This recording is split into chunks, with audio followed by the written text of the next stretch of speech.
20 minutes past the top. Sway in the morning, Shade 4-5. Special guest Russell Simmons is here, the author of the book Super Rich. I want to ask you a question, Russell, because you've been very active in the Occupy Wall Street movement.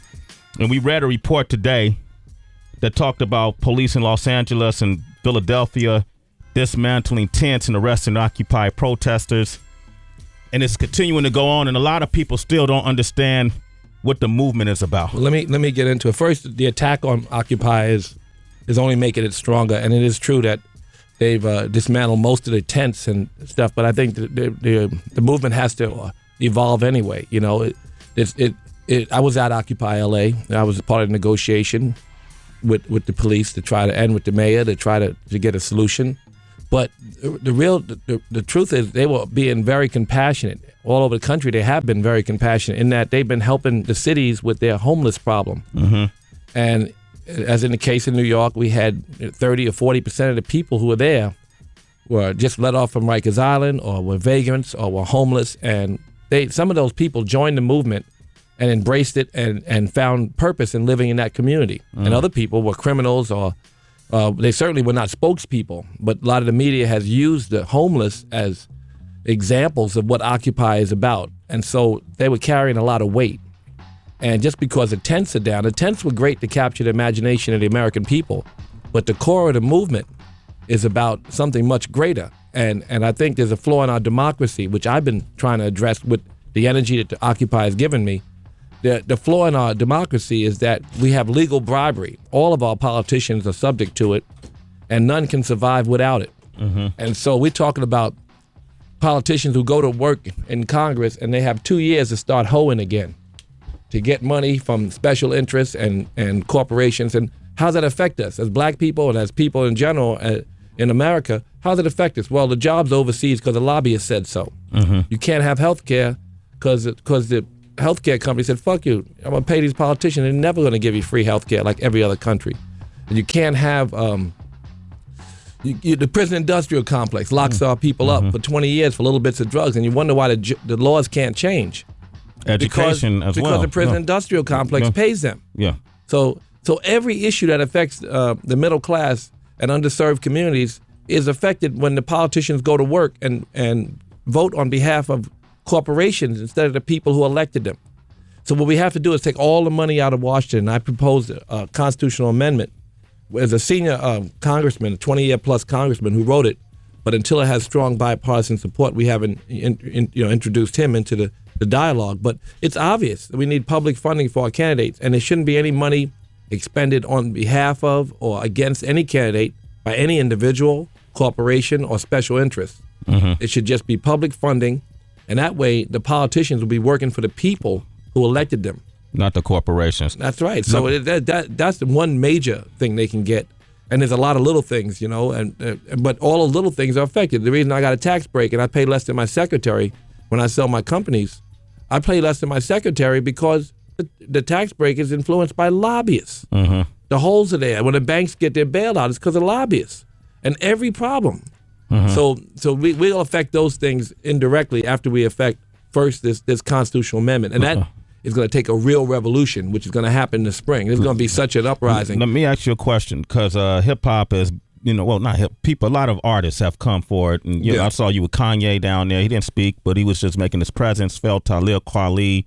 And then most recently, there was a lot of criticism against Jay-Z for the Occupy Wall Street T-shirts that his company made. He sold that company first. And let me just talk about it briefly. Because the Occupy Wall Street movement felt like if it's going to be any profit made off of T-shirts, some donations should be made to the movement. Jay-Z they jumped on his back. I don't know why he hasn't responded. It's not my job to respond for him. I know, but what do you think? He took a lot of heat for what I thought was a good gesture. Just a sign of support from anybody. And most people didn't show up, didn't make a T-shirt, didn't do shit. But it was going to sell for profit. Now all they were suggesting is that the T-shirt, some of the proceeds be donated to the movement, and then the T-shirts were taken off the market. I don't know the full story. Yeah, but what do you think of that? I think first that the T-shirts were just something made by a company that he didn't own anymore. And he bought a T-shirt. He sold Rockaway years ago. Okay. Secondly, I guess he does control it, but I think after the criticism, he just didn't discuss it no more. That's really not, and the money is so small. You couldn't buy the back of one of Beyonce's earrings. It's not like he's making money or he even considered it. I'm sure it was not even, because you make 25 T-shirts per quarter. And you know that when you make graphic tees. When I used to own Fat Farm, in Argyle culture, we don't make T-shirts anymore. But those kind of young men's companies, they make T-shirts 25 per quarter. They make very little money. And imagine if you don't own the company, you get a back end, make even less. But it's not even it wasn't even a consideration for me. I never thought about, who made a little bit of money because it's so small. And then I think that a lot of people just want to know, say dumb shit. Like, why is Russell coming down here? He's rich. Well, if you're rich, you should help the poor. That's a stupid question, but it's been a lot. You're one of the 1%. Why are you here? There are people who say stuff like that, but they don't know that every revolution was fueled by people with resources. And I go there every day, or I did go to Zuccotti Park every day, or I visited Boston, or I visited Occupy LA, and I visited Occupy camps around the country because I believe in making America better. That's my job. And if I have resources, then I better make it better. So anybody's support is valuable. Okay. And it's kind of, it's small.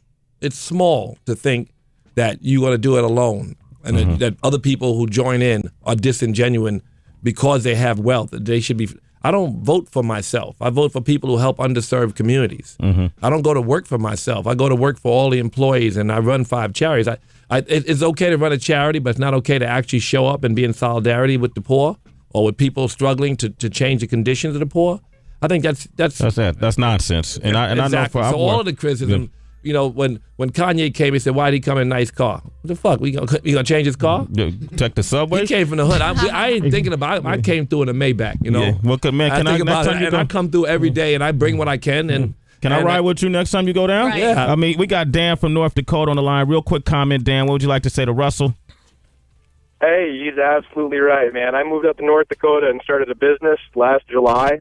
And we have been blessed because we blessed back. We had that big flood this year when all the people got hurt and lost their homes.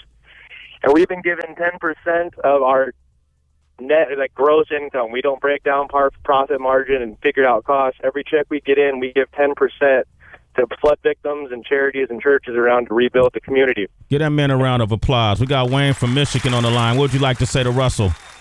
Hey, Russ. I'm happy that you're doing your part, man, where you can, man. I really, it may sound like I'm joking, but I can't wait. Hopefully you run for president one day, man, because I'll vote for you. Ooh. That's a big one. That's a big one. Think about that, Russ, for a second. I did too much foul shit. It's in my book. It's in my, not this book so much, but in general, that shit is in life. What was it first? Life and death, sex, drugs, money, and God. Oh yeah. Ooh, when you talk about a lot of shit was in there, right? Using that girl and everything, right? What? Well, Oh, Lord. What girl? No, that's what they call that, Oh, I wasn't pimping. Okay, I thought you wasn't pimping? All right, guys. Everybody, but that was not, I guess that wouldn't stop me from being president. Pimping? When I was a kid, no, I'm talking about like smoking coke and all that. That was what we did. We didn't know no better. That was Smoking coke. Yeah. Oh yeah. Yeah. How do you sniff. You put in a bass pipe and you smoke them. Oh God. Along with you smoke heroin on aluminum in case you try that. That's called In case I try it, chasing a dragon. no. I'm a vegan now. I don't drink. I don't eat. He no don't animal smoke product. the pipe no more. He's not there's no crackhead. I've been no sober more. for 20-something years. But okay, cool. I'm saying, but my back, that part of my history ain't, I guess, that bad. But shit. Well, remember your best high?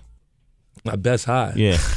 Meditation is my greatest. That's the best thing ever happened to me. Oh, okay. That's a good answer, Russell. You just redeemed yourself. All right, Russell Simmons. There's a chapter on meditation in my book that I think is real simple, and I give 20,000 students meditation through the David Lynch Foundation in schools around the country and in the hood, where you'd be surprised that the schools that came out of the worst became the best because of the meditation. Yeah. So the TM group, the David Lynch Foundation, I'm on the board, and we've been doing this work for years. And there's a short, rather than paying $2,000, what it costs for an individual, is a short and clear-cut road to meditation in my book. So I recommend that. Super if you don't rich, read right? the book, just do that. Russell Simmons, thank you for coming by today, man. Yes. I've been a long time member of Russ Philanthropic and hosted all the holiday shows. Are we doing one this year? Yeah, I think so. Okay. I mean, get me on, man. Yeah, okay. All right, sure. They didn't call you yet? They No, they didn't call me yet. I hope they call you. Y'all don't have ISIS over there no more. They've been calling you. No, they've been calling me. I'll come every year, though. Of course, right. I'm there. Right. Right? Yes. It took 4 years before Russell finally said sway.